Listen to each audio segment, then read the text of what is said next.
Militer Rusia 12 Februari merilis rekaman drone hantam hanggar Ukraina yang berisi kendaraan tempur kiriman negara-negara NATO.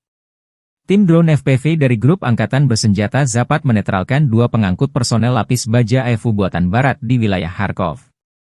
Serangan terekam kamera pengintai objektif dan menyebabkan kebakaran. Namun tak dijelaskan jumlah personel Ukraina yang dinetralkan dalam serangan ini. Rekaman lain, operator pesawat nirawak FPV milik kelompok pasukan Zapad dari pasukan tank pengawal pertama menghancurkan 3 kendaraan lapis baja AEFU di wilayah Kharkov.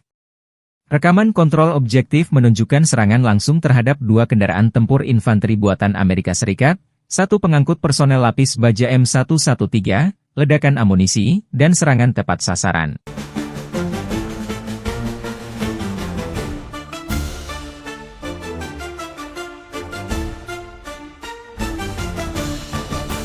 Download Tribun X sekarang, menghadirkan lokal menjadi Indonesia.